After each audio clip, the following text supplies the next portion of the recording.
ನಮಸ್ಕಾರ. ವಿಕೆ ಡಿಜಿಟಲ್ ನ್ಯೂಸ್ಗೆ ಸ್ವಾಗತ. ಈ ಕ್ಷಣದ ಪ್ರಮುಖ ಸುದ್ದಿಗಳು.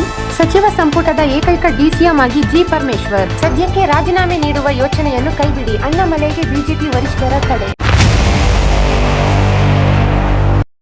ಎಲ್ಲ ವೀಕ್ಷಕರಿಗೆ ನಮಸ್ಕಾರ. ವಿಕೆ ಡಿಜಿಟಲ್ ನ್ಯೂಸ್ಗೆ ಸ್ವಾಗತ. ನಾನು ಸಂಧ್ಯಾ. ಸಚಿವ ಸಂಪುಟದ ಏಕೈಕ ಡಿಸಿಎಂ ಆಗಿ ಜಿ ಪರಮೇಶ್ವರ್. ಇಂದು ಪ್ರಮಾಣ ವಚನ ಸ್ವೀಕರಿಸಲಿರುವ ಡಿಕೆ ಶಿವಕುಮಾರ್ ನೇತೃತ್ವದ ಸರ್ಕಾರದಲ್ಲಿ ಜಿ ಪರಮೇಶ್ವರ್ ರಾಜ್ಯದ ಮುಂದಿನ ಏಕೈಕ ಉಪಮುಖ್ಯಮಂತ್ರಿಯಾಗಲಿದ್ದಾರೆ.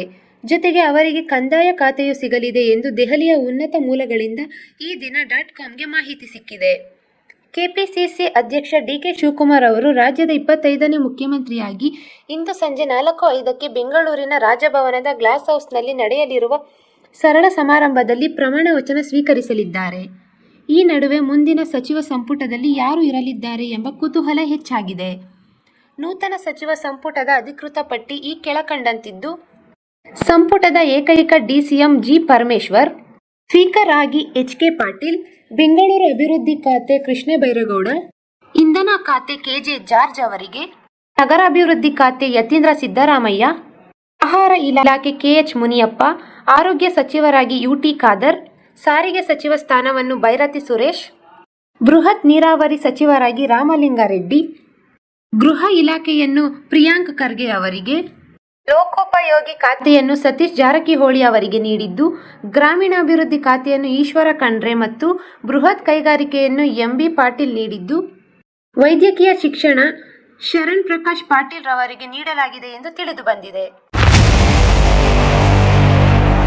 ಸದ್ಯಕ್ಕೆ ರಾಜೀನಾಮೆ ನೀಡುವ ಯೋಚನೆಯನ್ನು ಕೈಬಿಡಿ, ಅಣ್ಣಾಮಲೈಗೆ ಬಿಜೆಪಿ ವರಿಷ್ಠರ ತಡೆ. ತಾವಾಗಿಯೇ ನೈತಿಕ ಹೊಣೆ ಹೊತ್ತು ರಾಜ್ಯ ಬಿಜೆಪಿ ಅಧ್ಯಕ್ಷ ಸ್ಥಾನಕ್ಕೆ ರಾಜೀನಾಮೆ ನೀಡಲು ಮುಂದಾಗಿದ್ದ ಕೆ. ಅಣ್ಣಾಮಲೈ ಅವರಿಗೆ ಬಿಜೆಪಿ ಹೈಕಮಾಂಡ್ ಮಹತ್ವದ ಸುಳಿವು ನೀಡಿದೆ.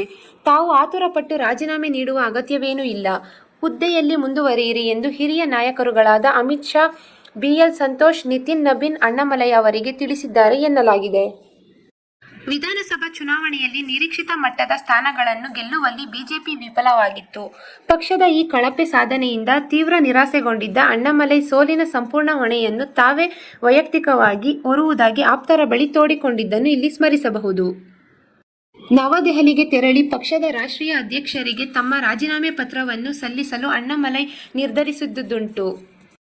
ಈ ದಿಢೀರ್ ಬೆಳವಣಿಗೆಯು ರಾಜ್ಯ ರಾಜಕೀಯ ವಲಯದಲ್ಲಿ ತೀವ್ರ ಕುತೂಹಲ ಹಾಗೂ ಚರ್ಚೆಗೆ ಗ್ರಾಸವಾಗಿತ್ತು. ಅಣ್ಣಾಮಲೈ ನಿರ್ಧಾರದ ಬಗ್ಗೆ ಮುನ್ಸೂಚನೆ ಪಡೆದ ತಕ್ಷಣವೇ ಕಾರ್ಯಪ್ರವೃತ್ತರಾದ ಕೇಂದ್ರ ಗೃಹ ಸಚಿವ ಅಮಿತ್ ಶಾ ಹಾಗೂ ಪಕ್ಷದ ರಾಷ್ಟ್ರೀಯ ಪ್ರಧಾನ ಕಾರ್ಯದರ್ಶಿ ಬಿ.ಎಲ್. ಸಂತೋಷ್ ಅವರನ್ನು ಸಂಪರ್ಕಕ್ಕೆ ತೆಗೆದುಕೊಂಡು ತಮಿಳುನಾಡಿನಲ್ಲಿ ಪಕ್ಷವನ್ನು ತಳಮಟ್ಟದಿಂದ ಸಂಘಟಿಸುವಲ್ಲಿ ನೀವು ಪಟ್ಟಿರುವ ಶ್ರಮ ಅಪಾರವಾಗಿದೆ. ಕೇವಲ ಒಂದು ಚುನಾವಣೆಯ ಸೋಲಿನಿಂದ ವಿಚಲಿತರಾಗಿ ಹುದ್ದೆ ತ್ಯಜಿಸುವುದು ಸರಿಯಾದ ಕ್ರಮವಲ್ಲ. ಸದ್ಯಕ್ಕೆ ರಾಜೀನಾಮೆ ನೀಡುವ ಯೋಚನೆಯನ್ನು ಕೈಬಿಡಿ ಎಂದು ಹಿರಿಯ ನಾಯಕರು ಸ್ಪಷ್ಟ ಸೂಚನೆ ನೀಡಿದ್ದಾರೆ ಎನ್ನಲಾಗಿದೆ. ಭಾಜಪದ ಹಿರಿಯ ಪ್ರಮುಖ ನಾಯಕರಾದ ನಿತಿನ್ ನಬೀನ್ ಅವರು ಕೂಡ ಅಣ್ಣಾಮಲೈ ಜೊತೆ ಸುದೀರ್ಘ ಮಾತುಕತೆ ನಡೆಸಿ ಚುನಾವಣಾ ಸೋಲಿಗೆ ಕೇವಲ ಅಧ್ಯಕ್ಷರೊಬ್ಬರೇ ಕಾರಣವಾಗುವುದಿಲ್ಲ, ಸೋಲಿನ ಹಿಂದಿನ ನೈಜ ಕಾರಣಗಳ ಬಗ್ಗೆ ಪಕ್ಷದ ವೇದಿಕೆಯಲ್ಲಿ ವಿಸ್ತೃತವಾಗಿ ಪರಾಮರ್ಶೆ ನಡೆಸೋಣ. ನಿರಾಸೆಗೊಂಡಿರುವ ಕಾರ್ಯಕರ್ತರಲ್ಲಿ ಮತ್ತೆ ಆತ್ಮಸ್ಥೈರ್ಯ ತುಂಬುವ ಕೆಲಸ ಈಗ ತುರ್ತಾಗಿ ಆಗಬೇಕಿದೆ. ಆದ್ದರಿಂದ ನಾಯಕತ್ವದಿಂದ ಹಿಂದೆ ಸರಿಯುವ ನಿರ್ಧಾರ ಬೇಡ ಎಂದು ಹೇಳಿದ್ದಾರೆ ಎನ್ನಲಾಗಿದೆ. ವರಿಷ್ಠರ ಈ ಸ್ಪಷ್ಟ ಸೂಚನೆ ಹಾಗೂ ಭರವಸೆಯ ಬೆಂಬಲದ ಬಳಿಕ ಅಣ್ಣಾಮಲೈ ತಮ್ಮ ರಾಜೀನಾಮೆ ನಿರ್ಧಾರದಿಂದ ಸದ್ಯಕ್ಕೆ ಹಿಂದೆ ಸರಿದಿದ್ದಾರೆ ಎಂದು ಬಲ್ಲ ಮೂಲಗಳಿಂದ ತಿಳಿದು ಬಂದಿದೆ. ಇದು ಈವರೆಗಿನ ಸುದ್ದಿಗಳು. ಮತ್ತಷ್ಟು ಸುದ್ದಿಗಳಿಗಾಗಿ ನೋಡ್ತಾ ಇರಿ ವಿಕೆ ಡಿಜಿಟಲ್ ನ್ಯೂಸ್. ವೀಕ್ಷಕರೇ, ವಿಕೆ ಡಿಜಿಟಲ್ ನ್ಯೂಸ್ ಯೂಟ್ಯೂಬ್ ಚಾನಲ್ ಅನ್ನು ಲೈಕ್ ಮಾಡಿ, ಸಬ್ಸ್ಕ್ರೈಬ್ ಮಾಡಿ ಮತ್ತು ಹೆಚ್ಚಿನ ಜನರಿಗೆ ಶೇರ್ ಮಾಡಿ.